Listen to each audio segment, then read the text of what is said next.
حمد و ثنا تعریف و تقدیس کے لائق اللہ وحدہ لا شریک کی ذات اقدس ہے۔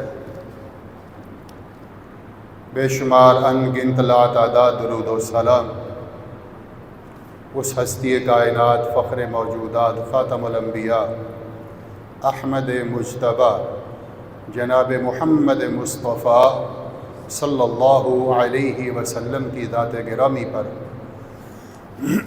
جنہوں نے انسانیت کو اندھیروں، تاریکیوں اور گمراہیوں سے نکال کر روشن صراط مستقیم پہ گامزن فرمایا۔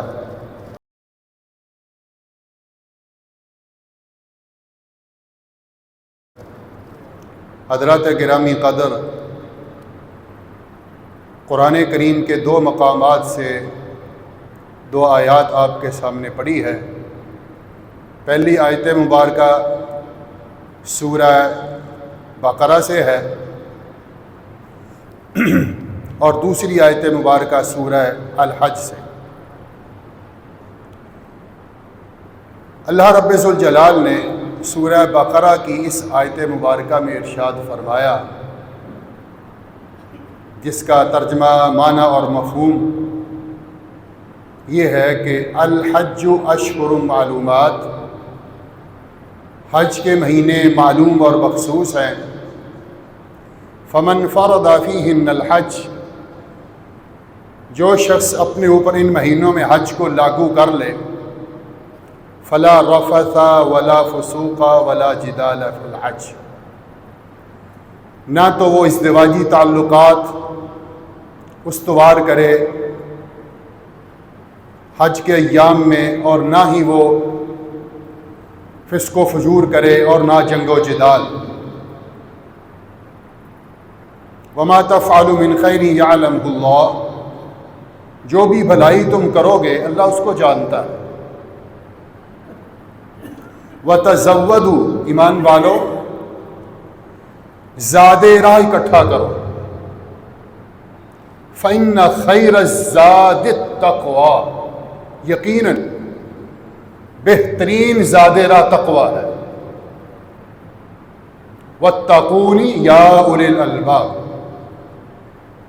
اے صاحب عقل مسلمانوں، انسانوں، مجھ سے ڈرو۔ لعلکم تفلحون، تاکہ تم کامیاب ہو جاؤ۔ سورہ الحج کی آیت مبارکہ، لن ینال اللہ لحومها ولا دماؤها ولکن ینالہ التقوی منکم، اے ایمان والو، ان قربانی کے جانوروں سے نہ اللہ کو گوشت پہنچتا ہے نہ ان کا خون، وَلَٰكِن يَنَالُهُ التَّقْوَىٰ، اللہ کو تمہارا تقوی پہنچتا ہے۔ كَذَلِكَ سَخَّرَهَا لَكُمْ لِتُكَبِّرُوا اللَّهَ عَلَىٰ مَا هَدَاكُمْ، اسی طرح اللہ نے ان جانوروں کو تمہارے لیے مسخر کر دیا۔ وَلِتُكَبِّرُوا اللَّهَ عَلَىٰ مَا هَدَاكُمْ، اور اس لیے بھی اللہ نے تمہارے لیے یہ ایام مخصوص کر دیے، تم اللہ کی کبریائی بیان کرو اس طریقہ پہ جو اللہ نے تمہیں بتایا ہے۔ وَلَعَلَّكُمْ تَشْكُرُونَ، اور تاکہ تم اللہ کا شکر بجا لاؤ۔ دونوں آیات پہ ذرا غور کریں تو ہمیں دونوں کا ایک نتیجہ ملتا ہے۔ نتیجہ دونوں کا ایک ہے، مقصد دونوں میں ایک بیان ہوا ہے کہ یہ حج کے مہینے اور ان حج کے مہینوں میں ذو الحجہ کے اندر فریضہ حج ادا کرنا، اور انہی دنوں کے اندر 10 ذو الحجہ کو اللہ کے حضور قربانی پیش کرنا۔ ان دو اللہ کے فرائض کی ادائیگی کا مقصد صرف ایک ہے کہ اللہ کے برگزیدہ بندوں کو، ایمان والوں کو، مسلمانوں کو تقوی حاصل ہو جائے، اللہ کا قرب حاصل ہو جائے، یہ اللہ کے برگزیدہ بندے بن جائیں، ان کی دنیا بھی اچھی ہو جائے، آخرت بھی سنور جائے۔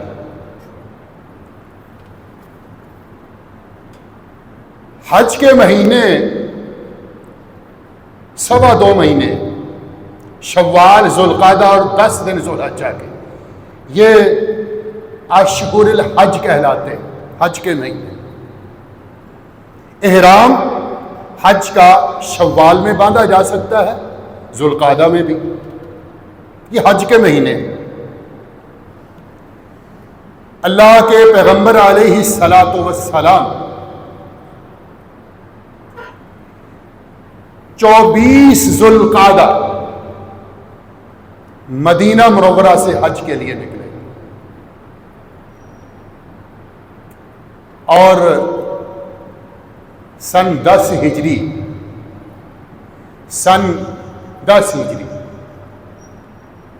اللہ کے نبی علیہ الصلوۃ والسلام کا یہ پہلا اور آخری حج ہے۔ آپ کے ساتھ کتنے لوگ تھے، کتنے صحابہ کرام تھے؟ 2-3 قسم کی روایات ہیں۔ ایک روایت کے مطابق 1 لاکھ صحابہ کرام آپ کے ساتھ اکٹھے ہوئے، ایک دوسری روایت 1,24,000،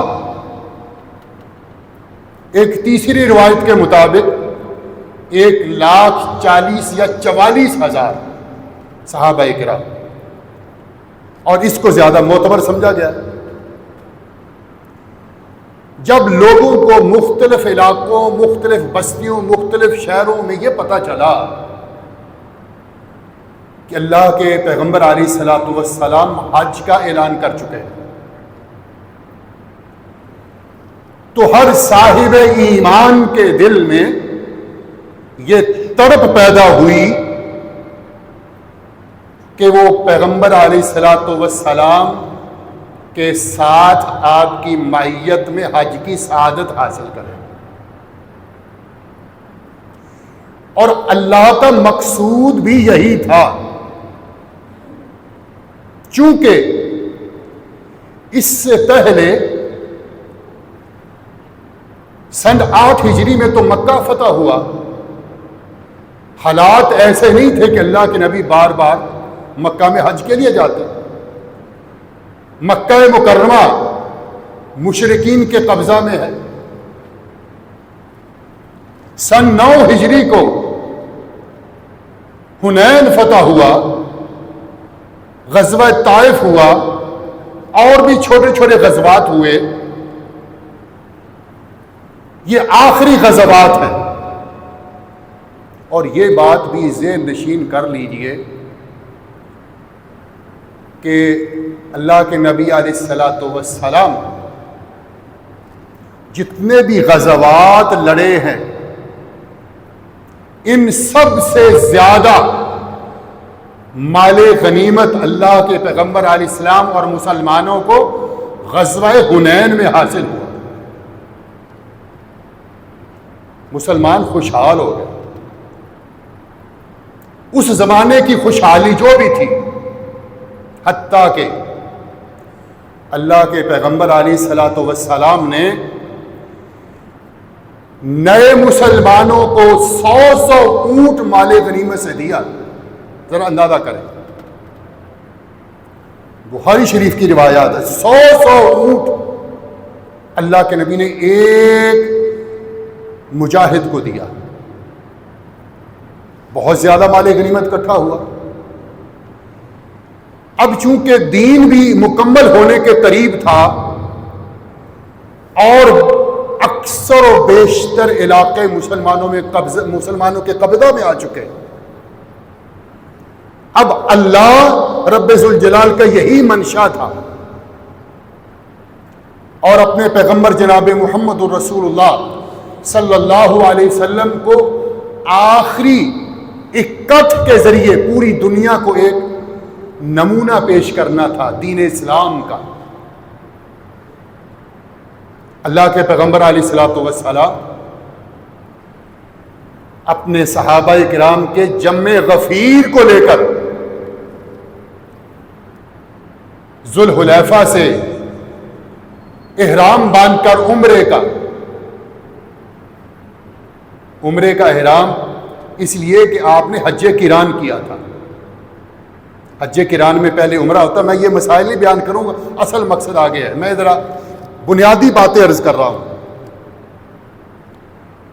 حج قران کیا تو عمرے کا احرام باندھ کے آپ نے جا کر کے عمرہ کیا، اور اسی یعنی حج قران میں عمرہ اور حج کی نیت کٹھی ہوتی ہے، لیکن پہلے عمرہ کیا جاتا ہے اور اسی عمرہ کے احرام کے ساتھ حج کیا جاتا ہے۔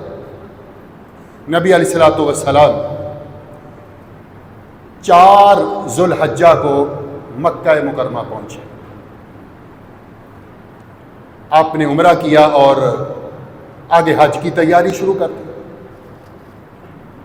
اب اللہ کے پیغمبر علیہ الصلوۃ والسلام نے یہ جو 2 آیات میں نے پڑھی ہیں جن کا مقصد اور مطمع نظر صرف ایک ہے،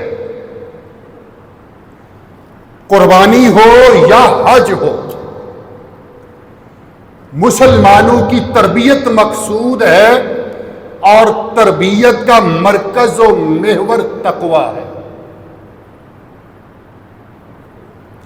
تقوی کے اندر انسانوں کے حقوق العباد بھی، معاملات بھی، اخلاقیات بھی، لین دین بھی، عبادات بھی، حلال و حرام بھی، اور کتاب و سنت کی پیروی، سارے معاملات اس کے اندر موجود ہیں۔ نبی علیہ الصلوۃ والسلام 8 ذوالحجہ کو منا پہنچے، 9 ذوالحجہ کو میدان عرفات تشریف لے گئے، اور صحابہ اکرام کا جمع غفیر 1,44,000 صحابہ اکرام آپ کے ساتھ، آپ کی معیت میں حج کر رہے ہیں اور میدان عرفات میں موجود ہیں۔ نبی علیہ الصلوۃ والسلام مقام نمرہ پہ آپ نے وقوف کیا، مقام نمرہ جہاں پہ آج مسجد نمرہ ہے۔ جن لوگوں کو اس مقام پہ خطبہ حج سننے کا موقع ملتا ہے بہت بڑا اعزاز ہے، اس لیے کہ وہ مقام ہے جہاں پہ اللہ کے نبی نے خطبہ دیا تھا، خطبہ حج دیا تھا اور نمازیں پڑھائی تھی۔ نمرہ جہاں پہ آج مسجد نمرہ موجود ہے۔ اللہ کے پیغمبر علیہ الصلوۃ والسلام اپنی اونٹنی پہ سوار ہے، اور آپ نے اونٹنی کے دونوں رکاب پہ پاؤں رکھا ہوا اور آپ کھڑے ہو گئے۔ صحابہ کرام رضوان اللہ علیہم اجمعین کو آپ مخاطب ہوئے اور آپ نے خطبہ ارشاد فرمایا، آج ہم اس خطبہ کا خلاصہ بیان کریں گے، اور یہ خطبہ یاد رہے، یہ خطبہ حج کہلاتا ہے، یہ خطبہ حج ہے۔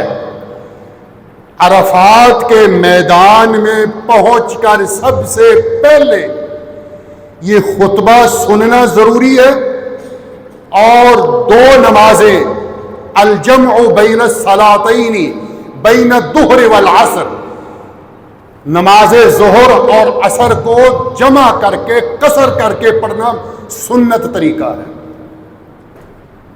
اللہ کے نبی علیہ الصلوۃ والسلام نے وہاں پہ خطبہ ارشاد فرمایا،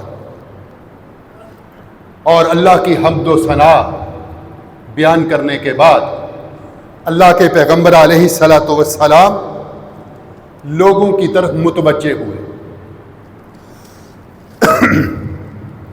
آپ نے ارشاد فرمایا، لوگو ایھا الناس، اے لوگو ان دماءکم و اموالکم علیکم حرام الی ان تلقوا ربکم. اللہ کے پیغمبر علیہ الصلوۃ والسلام نے اس خطبہ حج میں، خطبہ حجۃ الوداع میں پورے دین کا خلاصہ بیان کر دیا، جو آج ہمارا مطمع نظر ہے، ہماری زندگی کا منشور ہے اور ہمارے لیے وہ مشعل راہ ہے. فرمایا لوگو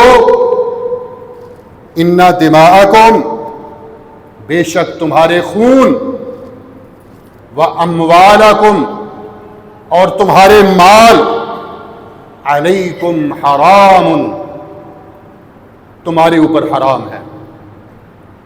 مسلمان کا مال اور اس کا خون ایک دوسرے پہ حرام ہے. الی ان تلقوا ربکم، اللہ اکبر. کب تک حرام ہے؟ جب تک تمہارے رب سے تمہاری ملاقات نہیں ہو جاتی. الی ان تلقوا ربکم، تمہارے رب سے ملاقات تک، قیامت تک تمہارے اوپر یہ حرام ہے. کیسی حرمت ہے؟ کا حرمت یومکم ھذا فی شہرکم ھذا. فرمایا کہ جس طرح آج کا دن حرمت والا ہے، سمجھیے، فرمایا جس طرح آج کا عرفات کا دن حرمت والا ہے، جس کے اندر اگر کسی شخص نے گناہ کر لیا اس کا حج خراب ہو گیا. فرمایا اس دن کی حرمت کی طرح تمہارے آپس میں مسلمان کا خون اور مال ایک دوسرے پہ حرام ہے. وفی شہرکم ھذا، فرمایا جس طرح یہ حج کا مہینہ حرمت والا ہے، اسی طرح ہی تمہارا مال اور خون ایک دوسرے پہ حرام ہے.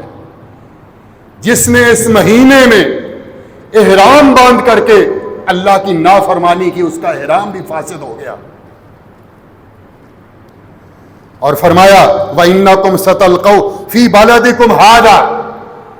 اس کے بعد تیسری چیز فرمائی کہ جس طرح یہ مدینہ، یہ مکہ شہر، یہ خطہ، یہ سرزمین حرمت والی ہے، فرمایا اسی طرح تمہارا مال اور تمہارا خون ایک دوسرے پہ حرام ہے. مہینہ بھی حرمت والا، دن بھی حرمت والا، اور وہ شہر بھی حرمت والا مکہ. فرمایا جس طرح ان کی حرمت ہے، ان کی حرمت کو پامال کرنا حرام ہے، اسی طرح مسلمان کا خون اور اس کا مال تمہارے اوپر حرام ہے. اور اس کے بعد فرمایا وَإِنَّكُمْ سَتَلْقَوْنَ رَبَّكُمْ، اور کل تمہارے رب سے ملاقات ہونے والی ہے. فَيَسْأَلُكُمْ عَنْ أَعْمَالِكُمْ، واللہ تمہارے اعمال کے متعلق تمہیں پوچھے گا، سوال کرے گا، سوال ہوگا. لہذا فرمایا کہ وَقَدْ بَلَّغْتُ، اے میرے صحابہ میں نے اللہ کا پیغام تمہیں پہنچا دیا ہے. فَمَنْ كَانَتْ عِنْدَهُ أَمَانَةٌ فَلْيَرُدَّهَا. آگے فرمایا جس کے پاس کسی کی امانت ہو وہ امانت کو واپس کرے، امانت میں خیانت نہ کرے.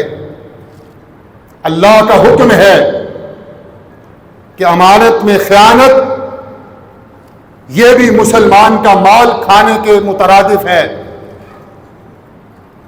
اور اس کے بعد فرمایا کہ